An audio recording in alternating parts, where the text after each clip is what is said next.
in the UAE, learning about laws and regulatory overview and framework of a different country. So first of all, thank you for sparing your valuable time.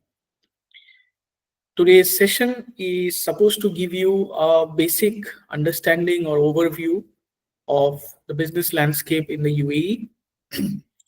This is a very extensive topic, and possibly a session is not enough to address any of the intricacies in the law or the business and regulatory landscape of UAE. However, we will try to make a sincere attempt to at least give you a bird's eye view of what UAE is all about. We hear a lot about UAE being a very close neighbor and a friendly neighbor to India, with whom trade, businesses, and cooperation over the years have been increasing. And that having said, it makes sense that we understand and have a basic idea of what does the regulatory framework of UAE look like. So this is a brief introduction.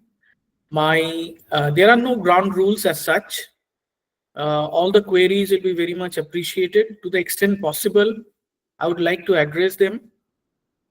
And if you have anything that you would like to specifically discuss or requires more attention, possibly we can take it offline or at the end of the session. Neeraj, can we start the session now formally, or do we expect more attendees to join? I think we can start, Arijit. People will join, so we'll add them. But we should start. It's already 11:38. Okay, fine. So let us start by getting a basic understanding of what UAE looks like and what is the framework under which the United Arab Emirates operate. The very term United before Arab Emirates would suggest that they certainly had some sort of federal structure or a structure which referred to some form of existence prior to its formation, which was unified in some manner at some point of time, and hence the name United Arab Emirates. One may draw a parallel, for example, to the United Kingdom, where the erstwhile provinces of Welsh and Scotland and England and few other territories were stitched together to form the comprehensive United Kingdom. A similar parallel can be drawn with respect to United Arab Emirates. Coincidentally, the National Day of UAE happens to be on 2nd of December, for which right now a lot of celebration is in preparation, similar to what we see in Independence Day in India. So national holidays are generally on the 1st and 2nd of December, 2nd December being the National Founding Day. Prior to 1971, there used to be independent emirates, and these emirates refer to something similar to a structure of a state, which we see in India. They operated as sheikdoms, as they were called, and these were overseen by the British people at that point of time. But somewhere in the 1970s, when the British power withdrew, these emirates decided to gradually consolidate themselves and declare their nation or statehood. Therefore, somewhere in the 1970s, early 1970s, we see a lot of countries in the Gulf coming into existence. Not that they did not existed previously, but they came into its formation. So we see Bahrain coming at that point of time, Oman consolidating themselves, and most importantly, the UAE. The UAE comprises of 7 emirates, out of which 6 emirates in the year 1971, first of all decided to consolidate themselves to form the United Arab Emirates. A month later, another emirates came into the picture, and therefore the 7 emirates consolidated from the United Arab Emirates. Immediately after its incorporation, 2 important events happened, which is extremely crucial to understand the tax and regulatory, or in general, the business landscape of the Gulf, which is UAE joining the Arab League, which is the extensive body of all Arab countries, and more specifically, the formation and the joining and how they join what is known as today's Gulf Cooperating Council, or the GCC countries. The GCC countries are an extremely important subject to understand from a tax and a regulatory standpoint, because a lot of agreements, be it free trade, be it open taxation system, or uniformity in the tax policies, the decisions are taken in a unified fashion, which is applicable to all the GCC countries, or at least they agree in principle that they will implement them in unison. Now, if you're able to see my next slide, this shows the map of UAE, or United Arab Emirates. Busting some myths is very important. Generally, when we think of UAE, we generally tend to think of Dubai. People very casually and for right reasons don't even mention of the term United Arab Emirates, that we are traveling or we are visiting or we are doing extending business in the UAE. Colloquially, people are more than happy to say that, we have a presence in Dubai, we operate based out of Dubai, as if drawing a Dubai parallel to Singapore. Whereas the only distinction being, while Singapore is a distinct independent nation, Dubai is one of the 7 emirates of the United Arab Emirates. Again, we must understand the reason why Dubai is significant, or with respect to UAE, why the terminology of Dubai comes to mind, or rolls from the top of our mind every time we think about the Gulf states, is the entire buzz of tourism, real estate sector, and ancillary activities, which we'll discuss in the next slide when we talk about the macroeconomic features of UAE. Dubai takes the forefront.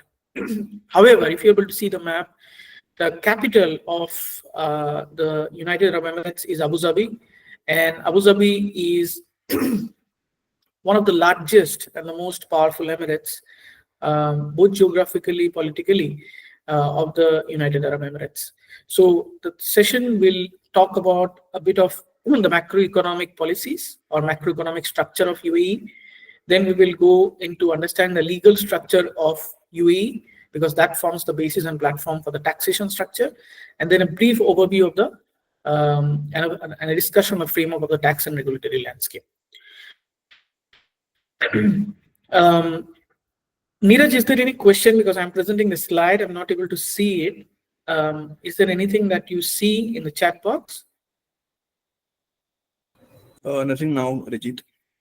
Okay, great. So coming to the macroeconomic features of United Arab Emirates, the situation was, let me run it through a very interesting storytelling affair. We have a very general presumption that Gulf states are all oil-rich states, and oil and gas, export of oil and earning of petrodollars is the only way these nations have grown rich over a point of time. And this is what they only have to offer. There's nothing more and nothing beyond. However, this understanding possibly is not correct, because the advent and discovery of oil happened in the 1970s, if not earlier. And before 70s, these nations did have an economy. For example, the economy of UAE as a shipping port existed to medieval times. And the predominant nature of the business which used to be undertaken over here was pearls. So extraction of raw natural pearls from the Gulf seas, as well as the marine villages which had cropped up because of the fishing ports and in general the trade routes, made Gulf anyways an important center of trade and business. The advent and discovery of oil and the advancement of technology on extraction of natural gas recently have boosted in the last 50 years the economy of the Gulf phenomenally. There is no doubt about it. While the petrodollar boom happened in the 70s, 80s, and the 90s,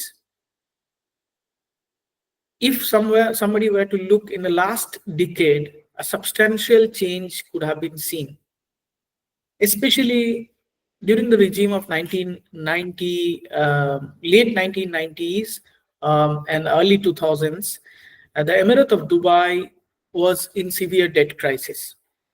So similar to what we see in India, we see a federal structure in UAE as well, where there is an entity level Emirates who is responsible for their administration, management, revenue, resources, and affairs, and there is a central administration, which is generally in the national capital, which oversees the financial health, administration, and condition of all other Emirates in a unified fashion. So during 2007 to 2010, a big bailout package was given to the economy of Dubai because they were severely affected by the debt crisis at that point of time. And the petrodollars of Abu Dhabi, of course, helped them in redeeming out of that fiscal disbalance created. In 2010, possibly, although the decision had been taken long back, laid down the foundation of the then Crown Prince of Emirates of Dubai, who had a phenomenal vision of how should we diversify the economy and search out for unconventional sources of income. And that's why Dubai possibly laid out the Vision 2030, as a part of which we saw recently, for example, the Expo 2020, which was a massive event, which possibly was as ambitious as it could be. At the same time, it generated phenomenal footfall, revenue, and enhanced the reputation of Dubai on the global platform at an enormous level. What we see in Dubai was a diversification from oil-based revenue. The Emirates of Dubai, anyways, has the least amount of oil revenue in comparison to the other Emirates. The other Emirates, as I did mention, you have Abu Dhabi, Ras Al Khaimah, Fujairah, Al Quwain, Sharjah, and Ajman. All have oil wealth to an extent, but Dubai happens to have the least amount of oil wealth. Therefore, it logically made sense that they find alternative source of income. The great news for the world to learn from the picturesque city of Dubai is the way they were successful in reducing their dependency on oil economy to just mere 1%. So might be surprising that only 1% of the total revenue of Dubai, total GDP of Dubai, is contributed from oil and gas industries. 99% of its GDP is contributed from several other sectors, including tourism, real estate, healthcare, and manufacturing, trading, world-class maritime docks and shipping auctions that you have, which caters the maritime industry at large, and world-class aviation business, through which they have created some of the finest airports.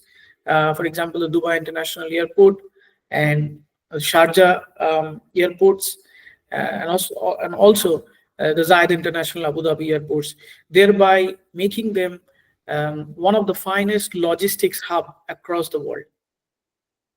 So as on date, overall UAE's economy in the UAE's economy, only 30% of the total GDP is based on its oil product. That means 2/3 of the economy has already gone oil free. So they are no longer dependent on oil and gas.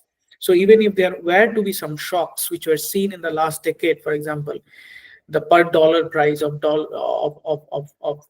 oil sinking in the 2014 and 15, these shocks did impact the economy. However, they came up with alternatives, strategies to balance their economy and their fiscal deficit by two broad strategies. One strategy being already to diversify away from oil economy, and secondly, by the introduction of the taxation regime.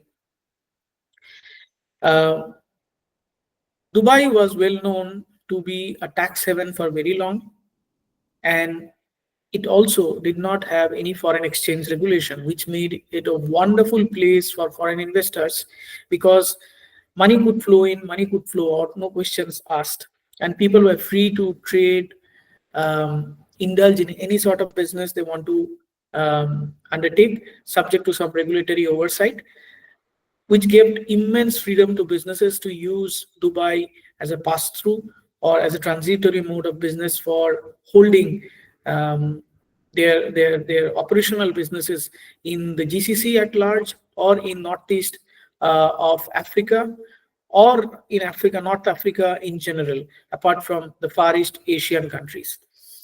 So that increased attractiveness of UAE as a whole.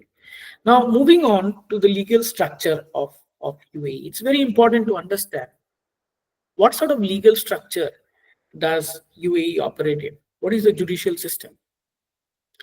One of the mistakes which possibly professionals do when they compare a country to country uh, is to come with their own understanding and template in mind, which of course is etched in our memory and our psychic from very young, because we come from a particular system. We try to apply the prototype of our understanding in a different countries' judicial and regulatory system. The judicial system in UAE is completely different from what we generally see in democratic setups, because by and large, uh, although UAE has a federal structure, it is an operating monarchy. A monarchy is to be distinguished from a democracy, because the system by which rulers rule the country and set the laws, be it for judiciary or administration, will be completely different. UAE, unlike, for example, large GCC countries like Saudi Arabia, operates through a functional constitution. The constitution lays down how the federal structure will work, how will the powers be distributed among the emirates and the capital. Similarly, they also have a very unique judicial system which operates on a mix and match of the civil law along with a base of Sharia. Sharia are the Islamic codes which is applicable to Mohammedan countries. UAE is governed by the principles of the Mohammedan law, and therefore the Emirati natural persons and Muslims in general are subject to the Sharia system, or the law of Sharia, which is embedded to an extent in the civil law which operates in the UAE. Civil law is not to be confused with the common law system, which generally countries which were subsequently exposed to the colonial past have. For example, India has a common law system. It does have a civil law system, but by and large, India operates, UK operates, Australia operates, Canada operates, US operates on a common law framework. The distinction of a civil law framework for a common law framework, for example, is they are statute driven and not subject to interpretation generally. There are exceptions. Another significant difference is that of the law of precedences, which applies in a common law jurisdiction, does not apply generally in the UAE. So at the federal level, they have three courts, just like, to give a comparison, in India, we have a subordinate court, a high court, and a supreme court. There is a court of first instance, followed by court of appeal, and followed by a federal supreme court. A similar structure also happens at a local court. Local court means the system which applies at each emirate level. So each emirate under the constitution has been given the power either to opt fully for federal court structure or for the local court structure. They may choose to follow either of them. However, the apex court is the federal supreme court, which is based out of Abu Dhabi. Now, there is another interesting concept in the UAE, which makes it extremely interesting for non-residents and foreign investors from wheresoever they are on planet Earth to do business and set up business and do undertake their operation as freely they would have been able to conduct if they would have operated based out of the country where they exist. These structure is called the offshore structures. Offshore structures are an enclave which have been carved out specifically within the territory of UAE. However, when it comes to taxation laws and the regulatory framework, they are treated as if they are not subject to the regular laws which are applicable to mainland of the UAE. Two noteworthy such jurisdictions are the Dubai International Financial Center and the Abu Dhabi Global Market, in short, which are known as the DIFC and the ADGM. We'll talk a little more about that if time permits. Now, moving on to the legal structure and licensing. Mainlands and free zones. These are the two basic land masses through which businesses can operate. Mainland companies are those companies simply which are not based out of free zones, and they are overseen by various regulatory authorities, but the licensing is generally done by the Department of Economic Development. They may be known by different names across Emirates, but they are essentially economic developments. These licenses generally have a limited life ranging from year to 2 years, and they must be renewed. This is the main regulatory um, approval which is necessary to conduct any business or set up any business in the UAE, apart from other regulations which are to be met. Free zones are an extremely popular or discussed or debated structures. They might be compared to special economic zones in India, what we saw at one point of time. However, they provide way more flexibility and advantages in comparison to any free zone possibly across the world, barring few tax havens. There are more than 40 free zones at this point of time across the UAE, and the number is fast growing. One must understand that a designated zone and a free zone are slightly different concepts. For tax purposes, a designated zone is referred to, and in principle, one may keep in mind that while every designated zone is a free zone, every free zone may not be a designated zone. Now, when it comes to the features of free zones, which distinguishes it from any other structures across the world, is allowability to introduce and withdraw both capital and profits without any questions asked. The freedom provided to these free zones are subject to the respective laws which is enshrined in each of the free zone which oversees them. But by and large, 100% free repatriation of capital and profits are possible. Free zones offer very attractive tax incentives. However, each of these incentives have a conditions or several conditions which needs to be fulfilled, so nothing is automatic. There are restrictions in free zones. If businesses are set up in free zone and they intend to do business onshore, which means they want to transact in mainland, they may have to give up some of the benefits which are otherwise available. And free zone have their own licensing authority. Another major advantage of operating from free zone until 2021 was the 100% foreign ownership allowability, which means anybody could have set up a company in a free zone, arguably, with 100% foreign ownership, with no local ownership required, no local sponsors required, which is generally a normal feature in any of the Gulf countries. Post 2021, another radical change which was seen in the revised company law, which was brought in, was the restriction of mainland companies being owned only 49% by foreign owners and 51% by local owners was almost removed for numerous sectors, with few strategic sectors being left in where a local partner was mandatory. In principle, if today somebody were to set up a business in mainland UAE, they would be able to set up a 100% foreign company. However, there are certain regulatory challenges which needs to be navigated. And if these are structured well, it is possible, theoretically and under the law at least, that one may set up a 100% foreign-owned company in mainland as well. Okay. Now moving to the most interesting part of today's session, which is understanding the taxation structure of the UAE. But before that, because I've been talking for a while, I'll take a pause to see if there are any questions that has been asked in the meanwhile. Arijit, on the chat box, Mr. Pratik has one question that are you also covering job opportunities in the Dubai in this session?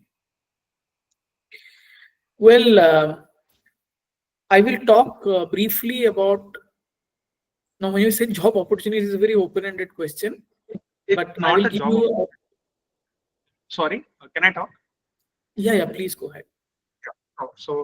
Hi.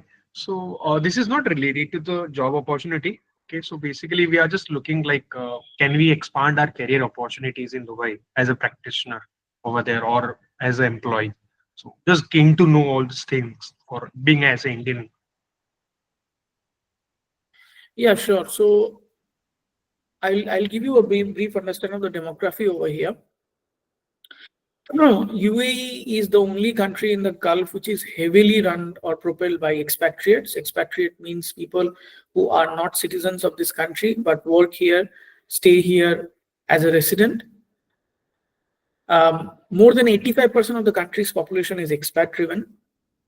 And out of those expats that they stay over here, around 38% of the population is from India alone, not even the Indian subcontinent, which clearly would give you an idea that if 1/3 of the population of Dubai is somehow from India. There are a lot of Indian businesses out here. It is not necessary to state that the jobs created by foreign companies or the national companies which are owned by the government of UAE alone are job creators over here. There is significant amount of job creation which happens in the UAE pursuant to tourism, trade, commerce, real estate, logistics, and general import and export. UAE operates under the sponsorship system. So if you would like to be employed by an employer, your employer will generally give you a sponsorship visa under which you will be able to work here for a certain duration. And if you continue to work with that employer, you will be able to extend your visa subsequently.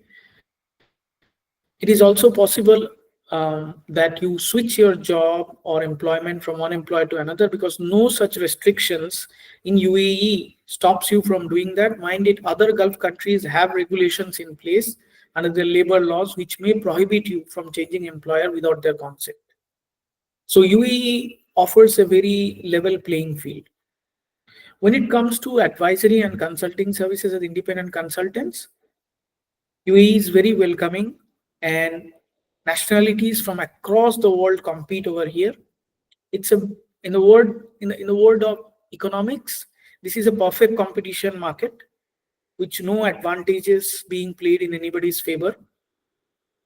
And at the same time, because it is a perfect competition market, the market is extremely competitive because people from across the world compete, be it from China, Malaysia, Indonesia, Japan, entire Europe, US, and more importantly, the Gulf countries, which includes Egypt, Lebanon, Iraq, and our Indian subcontinent as well, including Pakistan, Sri Lanka, Bangladesh, and India. So while there is competition intense, there are opportunities, and there is nothing which comes to as an advantage, particularly as an Indian per se, except the fact that India anyways has a lot of trade businesses and business houses over here. I hope that I've been able to address your query to an extent. So I will move on to the next. Arijit, just another question. Yeah. CA Shailesh Salvi has written that recently we have observed that many HNI Indians are investing in residential properties. Can we deliberate on this advantage and concerns, taxation benefit, renting of these properties, etc.? Yes, that's a very good question. And to answer this question, one would require one full session from a tax and a regulatory angle. First of all, high net worth individuals, are they resident for tax purposes in India? And FEMA needs to be understood. If they are resident, there is a minimum amount which can be freely remitted, what I understand, under a liberalized remittance scheme. And that money, when remitted to any other country offshore, for example, in the UAE, they may choose to invest in real estate property. If somebody invests in real estate property in the UAE, anyways, there is no personal income tax in the UAE. However, corporate tax has been introduced. There are several ifs and buts on how do you need to set up your business. While it is the blanket statement that there is no personal taxation, it will be incorrect. There are many conditions which needs to be checked. And subject to that, if somebody structures a business in such a manner that they invest in the real estate over here, renting a property is very much possible and feasible and is being done over here. The lease rentals are tax-free on residential property. And on commercial property, these are subject to indirect taxes, regulatory charges, and registration fees. And one may naturally look for an appreciation in the value of the property and followed by an exit. While this may not have any tax implication in the UAE, certainly this would have tax implication for such high net worth individuals in India because they are resident over there. What we recently saw a month back was high net worth individuals in India who had explored this option and were tax resident in India were getting notices from India tax authorities because they had failed to disclose the foreign assets and liabilities which were held by them offshore in their India income tax return. So this is another point which they may bear in mind. Is there anything else, Neeraj? Mrs. Finrella Technology has raised a query. Sir, if you can unmute yourself and ask the question. Okay, so they have written the chat box. Please explain the VAT tax filing. We have incorporated free zone company and we have not started operation. Yeah, so that's a good question, and this slide now will possibly answer this question. So I'll start with the taxation structure in the UAE. There are few express taxes in UAE and there are few implicit taxes in UAE.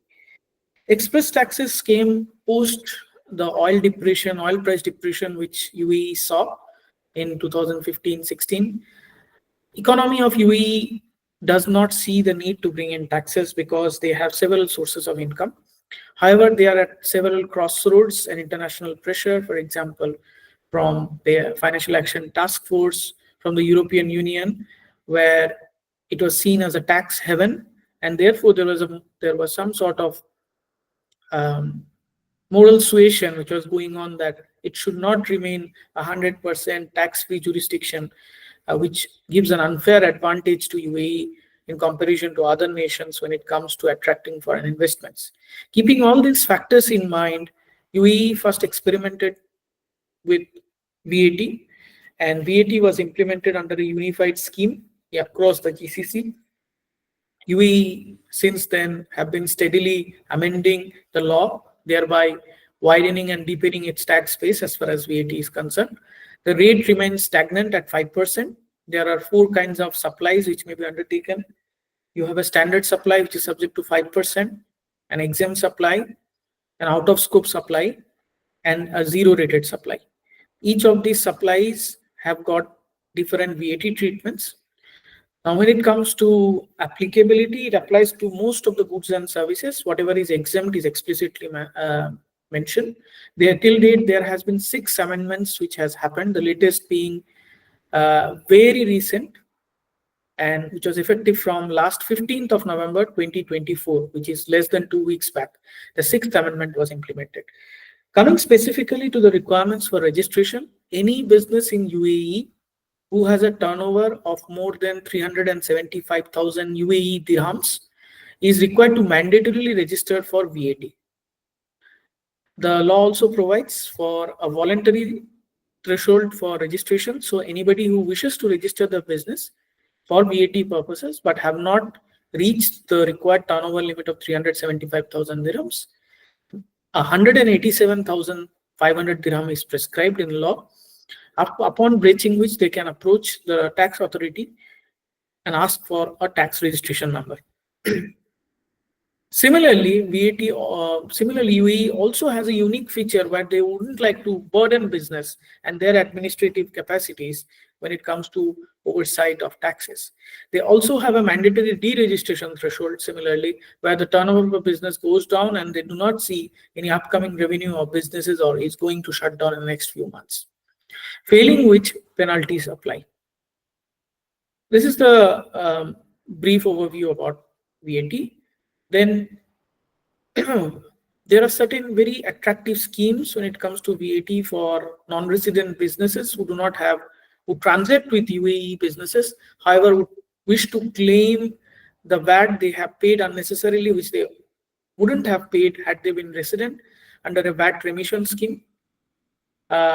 Similar VAT refund schemes or remittance schemes are also available and very popular for tourists who visit Dubai frequently or even on maiden visits.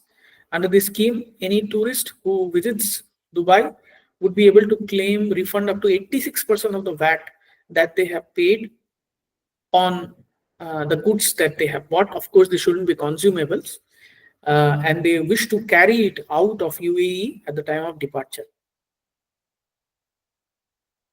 Apart from that, there is an excise tax which has been levied generally on tobacco and related products. So recently, they have been extended to beverages and sweetened beverages, and the amount of duty with the charge is extremely high on those. A custom regime operates in the UAE on which a 5% duty is levied on imported goods. There are exceptions which are given to free zone entities, which they deal with. In this context, it is very important to understand that India recently, in the year 2022-23, signed a comprehensive economic package agreement known as CEPA, which radically changed the whole trajectory of business which used to happen between UAE and India. By virtue of this agreement, what happens is almost 97% of the tariff barriers on which is governed by the harmonized system of codification for the goods which are imported or exported between India and UAE would be made duty free both in UAE and India. However, there are certain strict rules such as country of origin rules so that there is no abuse around this. By implementation of this CEPA agreement, it is anticipated that even before 2030, while the ambitious target was to take the cross-border trade from 59 billion US dollar to 100 billion US dollar, the rapid pace at which the trade has picked up, it is likely that maybe way before 2030, the India-UAE bilateral business or the volume may breach $100 billion. So this again is a very welcome news for all Indians out there who are advising their clients or intend to do business seeking some opportunities in the UAE in the form of trade of certain goods, be it manufactured product, be it in textile, be it raw material, be it furnitures, goods, gems, jewelries, or any kind of raw material or semi-finished products in eatable, consumable, or FMCG segment, they might explore this opportunity to make the most out of it. Now coming to the most spoken topic in the last 1 or 2 years, which was the introduction of corporate tax in the UAE. Corporate tax law went live somewhere in June 2023. Most of the businesses being affected from the fiscal year 24.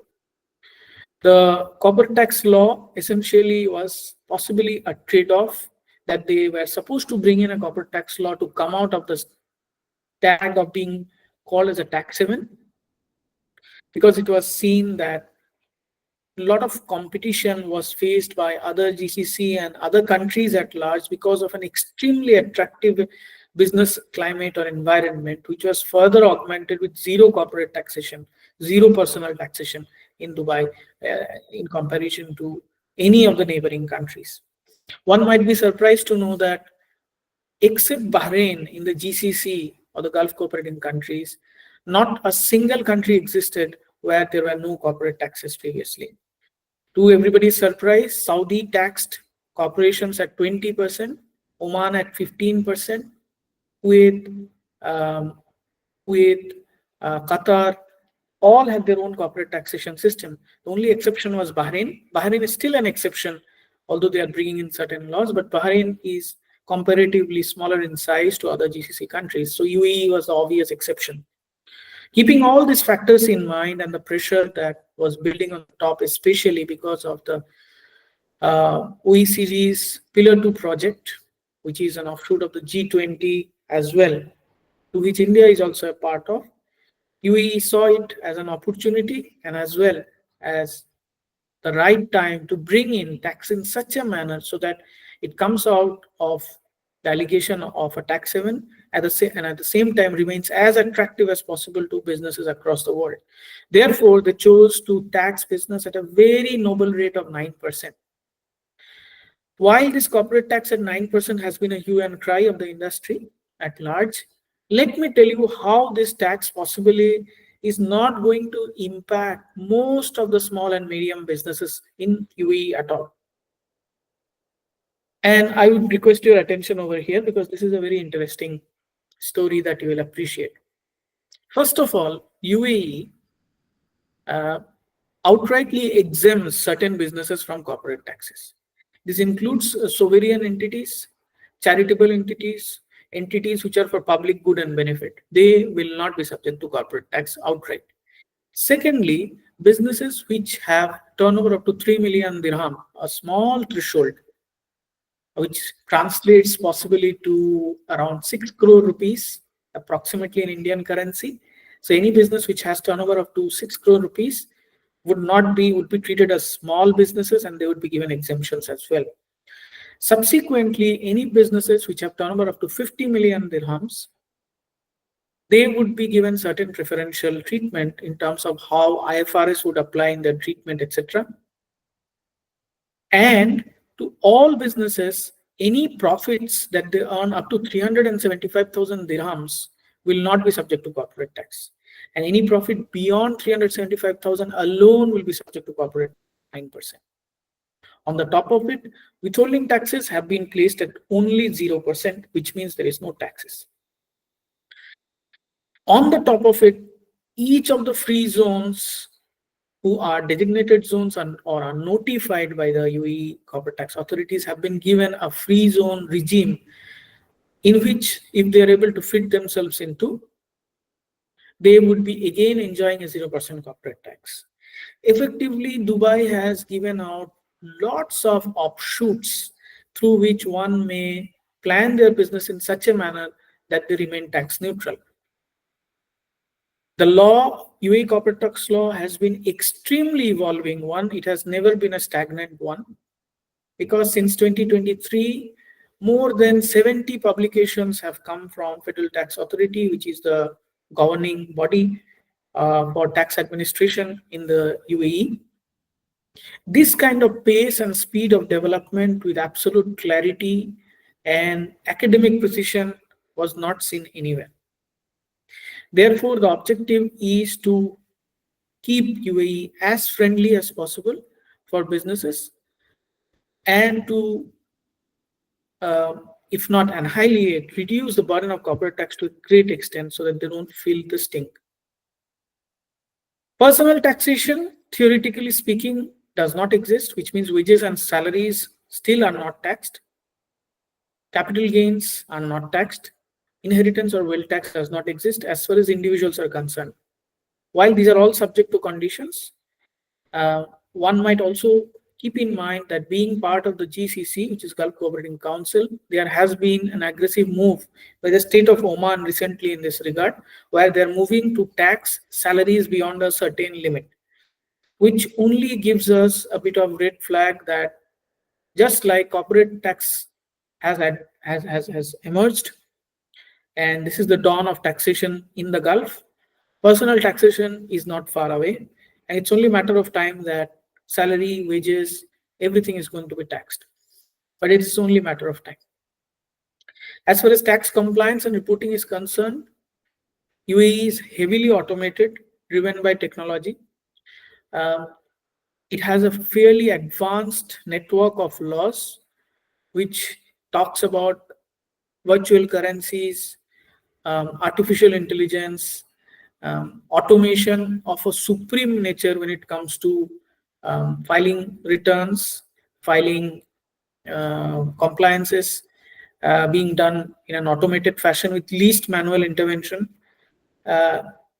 The latest news which comes just a few weeks earlier, if not months, is electronic invoicing is going to be implemented very soon in UAE as well as it happened in KSA. However, in a more uh, precise and dedicated fashion, possibly using robotics and artificial intelligence, which means every transaction which is undertaken would be automatically exchanged with the tax authorities repository on a real-time basis, and reporting on a monthly basis or a quarterly basis or at the end of a financial year, for example, or a tax period, so that they gather the information, conduct a audit, investigate, and come to a conclusion may not be the rule of the day anymore, because they will have visibility of every transaction happening on a real-time basis.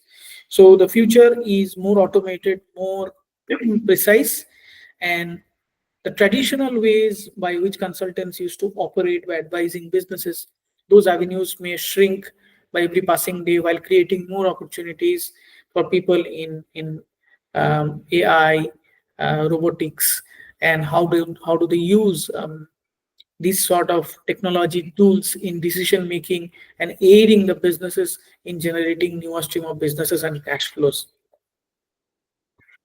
Okay. I will take a pause if there is any question, or else I'll go to the last few aspects which I would like to talk about. Hi, Arijit. Before the questions, I just want to say that we at FinTrack Advisors, we have been associated with Dubai Incorporations and Dubai Work, and also for any query, please feel free to contact us. I've shared the LinkedIn and website for our future programs also. So you can, anybody who has joined for the first time, they can visit our website or the LinkedIn page for the future events which are going to happen. So we basically have 2 sessions a month, one domestic and one international. Hope to see all of you in the upcoming sessions also. With this, I am opening the Q&A. Rajit, I think we have two open queues. One is from Mahima. Mahima is asking that, sir, there's an e-trader license issued by DED to individuals who want to sell goods through online platform or social media platforms. Are they required to pay corporate tax? If yes, what is the threshold? Is it 375 dirham or 1 million dirham? Okay. Is this question written in a chat board? Yeah, it's in the chat box. Oh. E-trader license has been issued by the DED to the individuals who wants to sell goods through online platform or social media platform. Yes. So if it is an individual, I'm assuming he or she is a non-resident for UAE corporate tax purpose, who wants to do business in the UAE, and they are doing it through without any physical presence over here. In that case, one needs to understand if any of the activities performed by them in the UAE may constitute a permanent establishment in the UAE. If you do not constitute a permanent establishment in the UAE, then it may be argued that it is pure sale of goods, and so long as sale of goods and services or provision of services happens through a title transfer which is completely offshore, this would be treated as business income generating from UAE. Business income is not taxed generally in the UAE unless through a source-based taxation, which is in the form of withholding tax. At this moment, withholding tax is only at 0%, and it is applicable on the payer. So there is no compliance requirement from a recipient standpoint. So the only point to keep in mind is to understand whether you constitute a permanent establishment in the UAE. If you constitute a permanent establishment in the UAE, you will have to take a registration. Registration does not seek any mandate, turnover mandate, I mean. And of course, you need to have a profit beyond 375,000 dirham to be subject to corporate tax.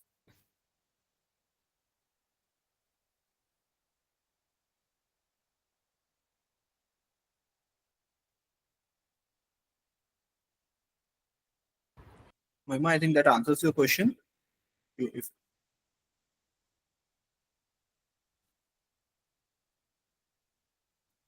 I think, yeah, Ajit, we can continue. Okay, fine. moving on to the last part is I wanted to talk a bit about the labor laws over here, and possibly what are the challenges which you may see upcoming in the next few years, if not months. So UAE has a very evenly spread out and systematic labor law in place, which deals with expatriates and with locals. While locals are called Emiratis, while all of the Gulf states have been dealing with the problem of inflation and unemployment in their own countries, there has been attempt to reduce unemployment at their level. This problem is not that acute in UAE. However, there is a growing tendency to ensure that there is no unemployment for the locals, uh, while creating and generating employment opportunities for expats. Therefore, every businesses are now subject to what is called an Emiratization rule, under which most of the businesses will have to employ at least 2% of their workforce who are locals or Emiratis. There are sponsorship programs which are based on quotas. These are pretty straightforward and simple as of now. However, one may expect that these quota rules become more strict, where diversity is encouraged in organization. This is being observed nowadays in general, that and although there is no written rule about it, that excessive aggregation of a particular nationality in an organization or in an in a company is not seen or encouraged.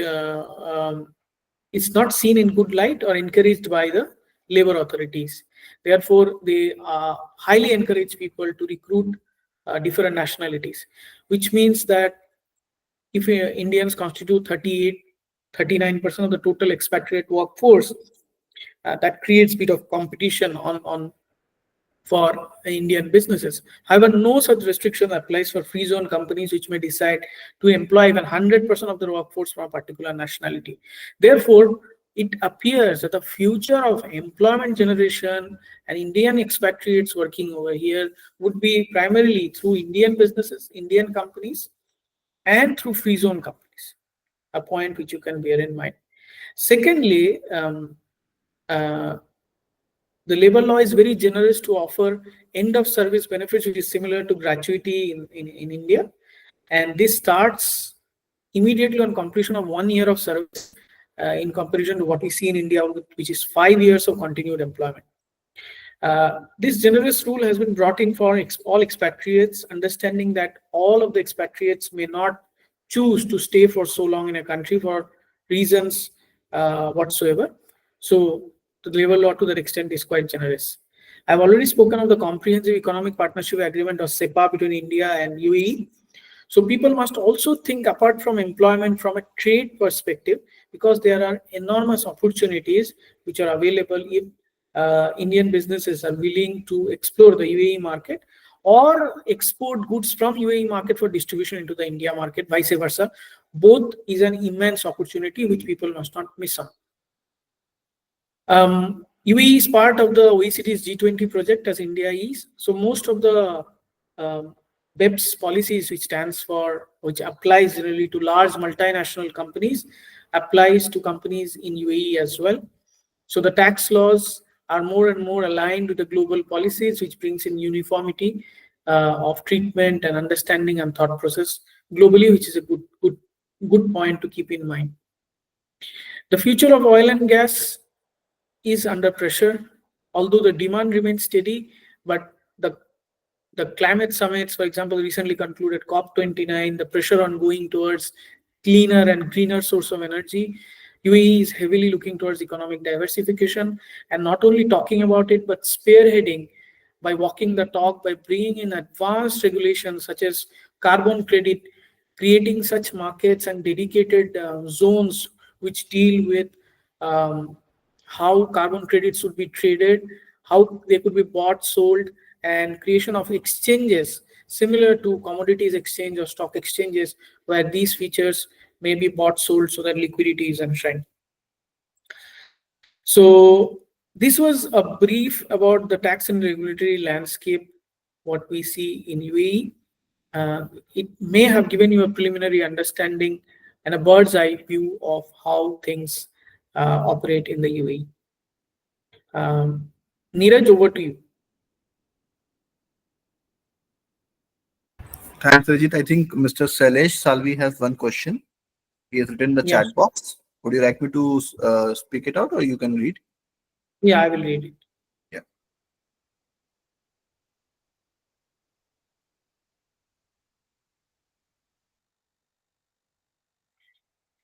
Well, the question is a very good question. When you say new business investment, let me tell you that opportunities given by each of the Emirates are very different. If one were to look at consumables, FMCG, luxury business products, apparels, garments, Dubai is to the place first should be your first preference because you have a lot of footfall because of tourism and natural accumulation of heavy population over here because of a lot of real estates present here. However, most strategic businesses which deals with the government, for example, in the oil and gas sector, if there are engineering services, industrial products, trading, machining, manufacturing, Abu Dhabi might be a better choice. Similarly, there are a lot of strategic government enterprises in Emirates of Ras Al Khaimah. Sharjah is a very small Emirates. Again, the size of the Emirates also must be borne in mind. Al Quwain, Ajman, these are more strategic from a government standpoint. Whereas when it comes to business standpoint, Abu Dhabi, Dubai, and Sharjah possibly is your best bet. The second part of the question is the minimum capital requirements. Well, minimum capital requirements does not exist if you are doing business through a trade, through a free zone entity. However, mainland companies may have minimum capital requirements. Again, it depends in which sector you would like to trade in. There are few sectors that are absolutely prohibited to work with 100% foreign participation. For example, defense, aeronautics, etc. However, more routine businesses, for example, if you'd like to trade in certain artistic products or normal gifts, items which are of nature of jewelry and fashionable accessories, etc., these things may not require too much of a regulatory oversight and capital requirements. Uh, Working capital, you will have access to banking relations over here freely depending on your ability to offer collateral, etc. It's a fairly advanced and developed banking market as well. The stock exchanges of Dubai is operating splendidly now. It's picking up pace. A lot of companies which are not even based out of UAE but have their headquarters here are listed. The recent large Indian business which have gone public is that of Lulu, which most of you may have heard about. Lulu Exchange, Lulu Groceries, Lulu Lifestyle. Lulu is a large brand which operates across the GCC, and they have gone public with a large Indian business, and they have been an extremely good success story. Large Indian businesses that I can cite is the Landmark Group. I can cite the Shobha Group. Then you have Danube. These are all large Indian businesses which are very big names over here and are doing extremely well.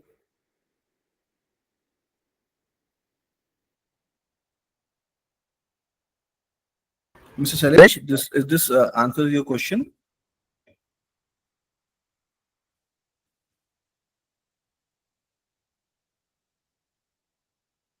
Okay. I think if you have any question, you can write it. Yeah. Thank you, Mr. Sailesh. I think Arijit, Mr. Ravi Kishore has another question.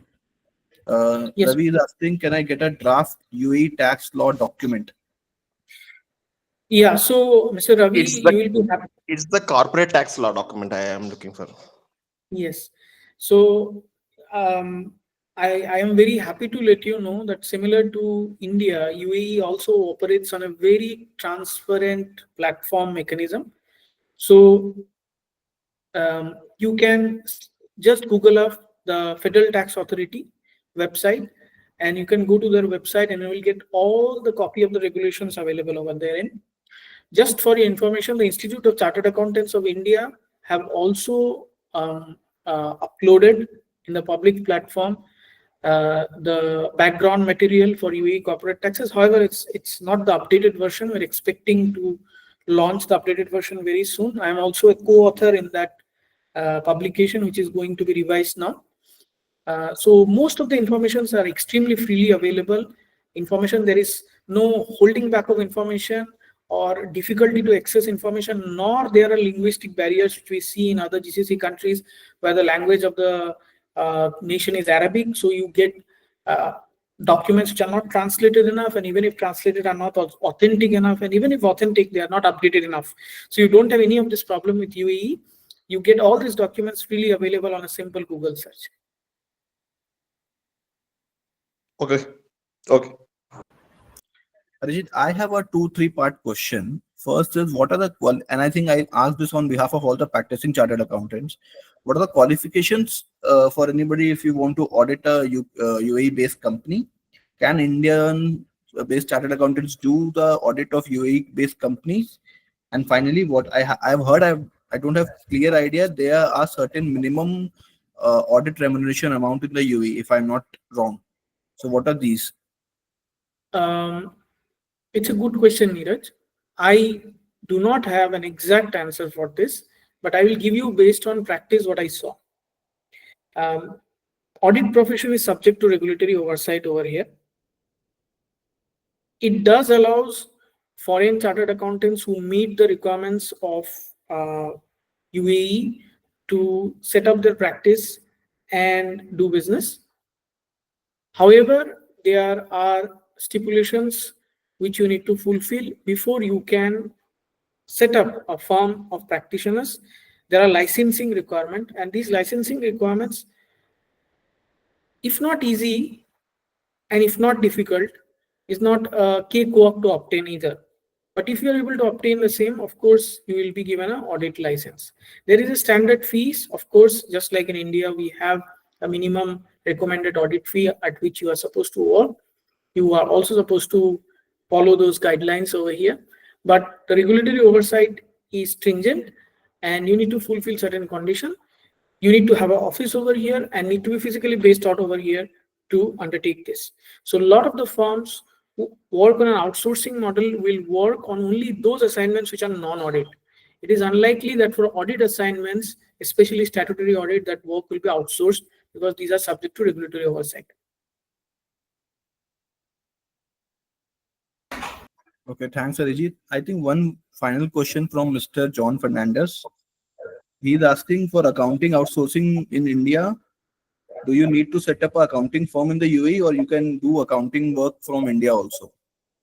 I don't think so, because plain vanilla accounting work where you just prepare a GL term, assist in daily bookkeeping work should not be an issue. It is simply an accounting advisory services which you are providing sitting in India. And so long as the terms and conditions of the contract which you enter with the Emirati company are not in violation of any particular law, it should be permissible. Okay, thank you. Anybody else have any other question?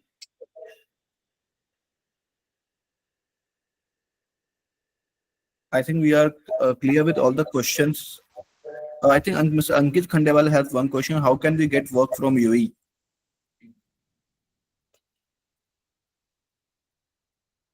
Arijit, one I think question from Mr. Ankit Khandelwal. How can we get work from UAE? Well, that is Very a open question.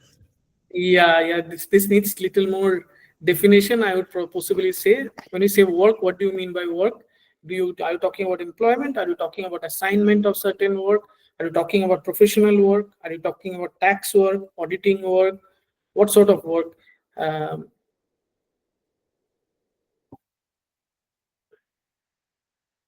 think Mr. Khandelwal has is a practicing taxation work and professional work. Right. Yeah, he has mentioned that. So it's, I mean, a good starting point can be a tie-up with existing businesses. That can be one way of looking at it. However, it also might demand some sort of proficiency in the work which needs to be done in this market, which means understanding the laws and regulations, and especially the regulatory oversight, the quality of the deliverables. I mean, the biggest challenge which generally Indian professionals phase which I have seen over here or are facing, where they do not meet up to the expectation of people over here, because there are Emirati businesses coming with a complete Indian bent of mind, expecting that this is the way things work, or this is the only prototype which I need to implement, creates a lot of challenges. There are many things which needs to be unlearned and relearned again, and that is the most difficult phase. The other challenge which I see over here is working with cross nationalities. So you may have to work with several nationalities, and they have their own cultural um, imprint in how do they operate, coming to a neutral stage. For example, you may have an Egyptian colleague, a Lebanese colleague, a colleague from Jordan or Palestine, or from say from Saudi, or from Europe, for example, a German or Portuguese, Italian, French, Russian, Chinese. You have people from all over the world working over here.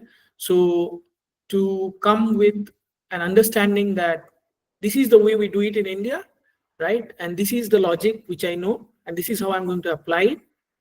That approach creates more of a hindrance, and coming up with more open-ended approach would help.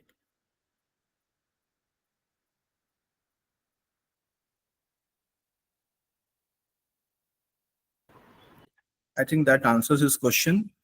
With this, Arijit, I would like to present a certificate of appreciation from Team FinTrack for this excellent session which you have taken. I hope that we have the opportunity of hosting you again in the near future on more detailed discussions on UAE taxation and regulatory filings. Uh, I would also like to thank everybody for participating in this session. I hope that we have, like me, you also have learned something in this session, and we would like all of you to join in our upcoming sessions. We have sessions lined up for UK taxations. We have session lined up for Singapore as well as UK, USA. So hopefully we will see you all in the upcoming sessions. With this, if there's no other questions from the participant, I'd close the meeting today. Arijit, thank you very much. Hope to see you again in the future. Thank you everyone for your patient hearing, and I hope that your Saturday morning did not go in vain. And thanks for being a patient listener.